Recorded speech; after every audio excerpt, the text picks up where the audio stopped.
এর যদি 10% এই যে টাকা পাচার হয়েছে, এই যে টাকা জালিয়াতি হয়েছে, সব সুদ্ধা 5.5 লক্ষ কোটি টাকা, এর কিছু অংশ দিলেই তো আমাদের স্বাস্থ্য খাত অনেকটাই উন্নত হতো, অনেকটাই আমাদের মানে সাধারণ মানুষ স্বাস্থ্য সেবার মধ্যে তারা যেতে পারত।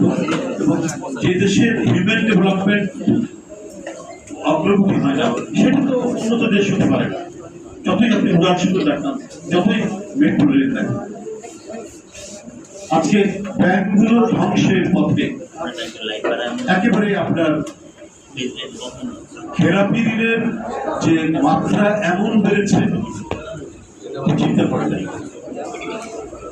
এবং ঋণ বিতরণের যে সক্ষমতা সেটা একেবারেই কমে গেছে, এবং ঋণের যে প্রবৃদ্ধি সেটা নেই বললেই।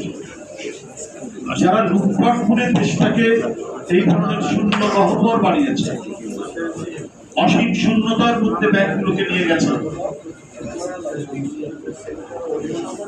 তারা যখন উন্নয়নের কথা বলে মানুষকে বিভ্রান্ত আলোচনা করতে, অথচ শিক্ষা খাত, স্বাস্থ্য খাত এবং আরো যেগুলো জরুরি খাতের উন্নয়ন দরকার ছিল সেগুলোকে তারা বিশ্বাস।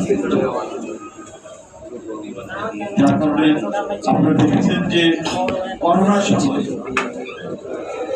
সময় পর্যন্ত তারা জালিয়াতি করেছে, করোনার সরঞ্জাম কেনাকাটা। সে ভ্যাকসিন করেছে, দরবেশ সাহেব এখন জেলখানায় আছে, নিজের লোকদেরকে সেই দায়িত্ব দিয়ে সেই কাজ করতে, প্রয়োজনীয় কিট এবং অন্যান্য যে জিনিসগুলো দরকার ছিল সেখানে জালিয়াতি করেছেন তারা। এবং তখন আপনার সমস্ত পত্র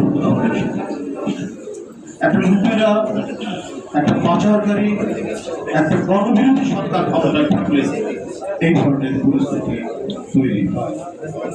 তো সেই ক্ষেত্রে আমি মনে করি বর্তমান অন্তর্বর্তীকালীন সরকার আপনার নানা পদক্ষেপের মধ্যে জরুরিভাবেই তো এই পদক্ষেপ নেওয়া উচিত, বিশেষ করে এই সমস্ত সেক্টরে।